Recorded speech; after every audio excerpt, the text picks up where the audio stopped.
kú dédé àsìkò gbogbo bí tẹ́ ti ń gbọ́ mi lé lóko tàbí lẹ́yìn odi, ẹ jẹ́ kí a gbàdúrà. Bàbá ayérayé, aláàánú, olóore ọ̀fẹ́, aláàbò wa, olùpamọ́ wa, fún àánú àti ojú rere tí a rí gbà láti tún rí ọjọ́bọ̀ mìíràn nínú oṣù kọkànlá. Ògo ni fún orúkọ mímọ́ yín o. Ire ayọ̀, ìtẹ̀síwájú, ìgbéga, àlùyọ yóò bọ̀ wá fún wa ní orúkọ Jésù. Ọ̀rọ̀ tá ò gbọ́ lè ní o kò ní lòdì sí wa ní ọjọ́ ìdájọ́ o. Kò ní sọ ìlòdì sí wa, a ò sì ní kábàámọ̀ ọ̀rọ̀ yìí ní orúkọ Jésù. Nítorí tí a gbàdúrà lórúkọ Jésù Kristi Olúwa wa, àmín àmín ní orúkọ Jésù. Ìwé ọ̀run ṣíṣí tí a ti ọwọ́ olùṣọ́ àgùntàn yín náà kọ Adéjàre Adébóyè kọ ẹni ọjọ́bọ̀ ọjọ́ 21 oṣù kọkànlá. Àkòrí tí a ó gbéyẹ̀wò sọ pé ǹjẹ́ ìgbàsókè jẹ́ òtítọ́ bí?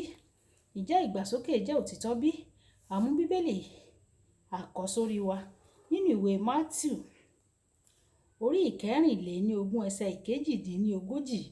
Mátíù orí 24 ẹsẹ̀ 18 tí ó kà báyìí pé nítorí gẹ́gẹ́ bí ọjọ́ tí ó ṣáájú ìkún omi, wọ́n ń jẹ, wọ́n mu, wọ́n ń gbéyàwó wọn, wọ́n sì wọ́n fi fún ní ìgbéyàwó títí di ọjọ́ tí Nóà fi wọ inú ọkọ̀.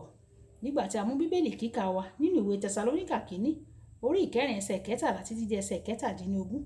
Tẹsalóníkà kínní orí 4 ẹsẹ̀ 13 títí dé ẹsẹ̀ 17. Ṣùgbọ́n àwa kò fẹ́ kí ẹ̀yin kí ó jẹ́ òpè, ará, ní ti àwọn tí ó sùn, pé kí ẹ máa bínú jẹ́ gẹ́gẹ́ bí àwọn yòókù tí kò ní ìrètí. Nítorí bí àwa bá gbàgbọ́ pé Jésù ti kú, ó sì ti jíǹde gẹ́gẹ́ bẹ́ẹ̀ ni Ọlọ́run yóò mú àwọn tí ó sùn pẹ̀lú nínú Jésù wá pẹ̀lú ara rẹ̀. Nítorí èyí ni àwa wí fún yín nípa ọ̀rọ̀ Olúwa, pé àwa tí a wà láàyè tí a sì kù lẹ́yìn ìdè àti wá Olúwa bí ó ti wù kí ó rí, kì yóò ṣáájú àwọn tí ó sùn o. Nítorí Olúwa tìkálára rẹ̀ yóò sọ̀kalẹ̀ láti ọ̀run wá tí òun ti ariwo, pẹ̀lú ohùn olórí àwọn áńgẹ́lì àti pẹ̀lú ìpè Ọlọ́run. Àwọn òkú nínú Kristi ni yóò kọ́ jíǹde o. Nígbà náà ni a ó sì gba àwa tí a wà láàyè tí ó sì kù lẹ́yìn sókè pẹ̀lú wọn sínú àwọsánmọ̀ láti pàdé Olúwa ní ojú ọ̀run. Bẹ́ẹ̀ ni àwa yóò sì wà títí láé lọ́dọ̀ Olúwa. Wàyí ẹ tẹ́tí bẹ̀lẹ̀ jẹ́ láti gbọ́ ohun tí olùṣọ́ àgùntàn yín náà kọ Adéjàre Adébóyè ní fún wa ní èní ọjọ́bọ̀. Gẹ́gẹ́ bí a ti rí nínú bíbélì kíkà wa tòní, ìgbàsókè ní ìṣẹ̀lẹ̀ òjijì tí yóò gbé àwọn òkú nínú Kristi pẹ̀lú àwọn onígbàgbọ́ tí wọ́n wà láyé sókè láti pàdé Jésù Kristi Olúwa àti láti lo ayérayé pẹ̀lú rẹ̀. Ọ̀pọ̀lọpọ̀ ènìyàn síbẹ̀síbẹ̀ lérò pé ìgbàsókè náà kì í ṣe ọ̀rọ̀ òtítọ́ nítorí pé wọ́n ti ń gbọ́ nípa rẹ̀ fún ìgbà pípẹ́, eléyìí tí kò sì tíì ṣẹlẹ̀. Ohunkóhun tí ẹnikẹ́ni bá tiẹ̀ lè rò nípa àwọn òtítọ́ nípa ìgbàsókè kò dá nǹkan kan o. Ó jẹ́ àǹfààní tí ó dára jùlọ fún wọn láti ṣe ìwádìí kí o sì gba ohunkóhun tí ọ̀rọ̀ Ọlọ́run bá sọ nípa rẹ̀ gbọ́. Bíbélì sọ pé ọjọ́ náà yóò dàbí olè ní òru.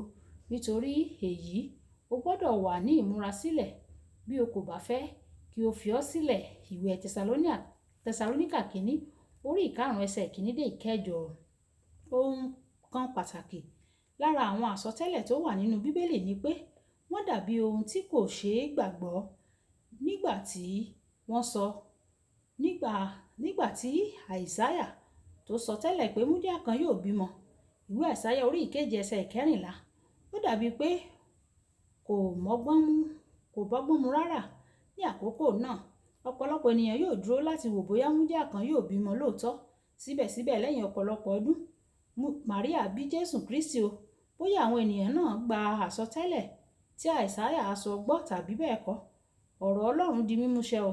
Nínú bíbélì, ọ̀pọ̀ àsọtẹ́lẹ̀ ló wà tó dàbí pé kò ṣeé ṣe, àmọ́ tí wọ́n sì ti ṣe o.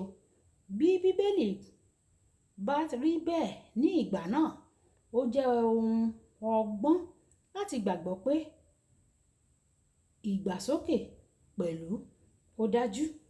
Nígbà tí Nóà sọ fún gbogbo ènìyàn pé ìkún omi ń bọ̀ láti pa gbogbo ayé run, wọ́n fi rẹ́rìn-ín ni o. Ó bẹ̀rẹ̀ sí ní kan ọkọ̀ náà gẹ́gẹ́ bí Ọlọ́run ti pa láṣẹ fún. Wọ́n sì túbọ̀ fi rẹ́rìn-ín. Ọ̀pọ̀ ọdún kọjá, kò sì sí ìkún omi. Ṣáájú kí ó tó wọ inú ọkọ̀ pẹ̀lú ìdílé rẹ̀. Àwọn ènìyàn tún mu ọtí tí wọ́n sì ń yọ̀ bí ọjọ́ gbogbo mìíràn. Ṣùgbọ́n ní ọjọ́ díẹ̀ lẹ́yìn náà, gbogbo wọn rì sínú ìkún omi. Lónìí, ọ̀pọ̀ ènìyàn ló ń gbé ìgbé ayé láìbìkítà tí wọn kò kọbi ara sí òtítọ́ ìmúrasílẹ̀ fún ìgbàsókè. Bí bẹ́ẹ̀ kọ́, Bíbélì sọ nínú Kọ́ríńtì kìíní orí 15 ẹsẹ̀ ìkejìléní-àádọ́ta pé ìgbàsókè yóò ṣẹlẹ̀ lójijì. Àwọn tí ó wà ní ìmúrasílẹ̀ fún ọjọ́ yìí nìkan ni a ó gbà sókè, nígbà tí a ó fi àwọn yòókù sílẹ̀ lórí ilẹ̀ ayé láti jìyà. Ohun kan tí mo mọ̀ dájú ni wípé ọjọ́ tí ìgbàsókè bá ṣẹlẹ̀, ọ̀pọ̀ ènìyàn ni yóò bá ní ìyanu. Ìbànújẹ́ púpọ̀ ni yóò wà fún àwọn ènìyàn tí ó gbọ́ nípa ìgbàsókè ṣùgbọ́n tí wọ́n gbé ìgbé ayé wọn láìbìkítà láti múra sílẹ̀ fún ọjọ́ pàtàkì yìí nípa ọkàn wọn fún Jésù Kristi àti nípa gbígbé ìgbé ayé ìwà mímọ́. Ó ṣeni láàánú fún wọn wípé yóò ti pẹ́ jù nítorí ìgbàsókè ṣẹlẹ̀ ẹ̀ẹ̀kan ṣoṣo ni yóò ṣẹlẹ̀. Olùfẹ́, ṣé o ṣetán fún ìgbàsókè bí? Kókó ọ̀rọ̀ dájúdájú. Ìgbàsókè yóò ṣẹlẹ̀ o. Jẹ́ ọlọ́gbọ́n kí o sì múra sílẹ̀.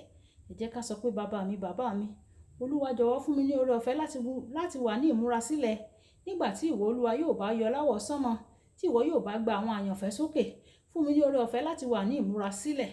Má jẹ́ kí n di ẹni ìtánu o. Olúwa yóò ràn wá lọ́wọ́ ní orúkọ Jésù. Olúwabùkọ́lá Ayápé ní orúkọ mi. Ẹ máa bá mi like, ẹ máa share, ẹ máa comment nípa ẹ̀ kí àwọn ènìyàn kí wọ́n lè jẹ àǹfààní ọ̀run ṣíṣí Yorùbá. Ó dàbọ̀.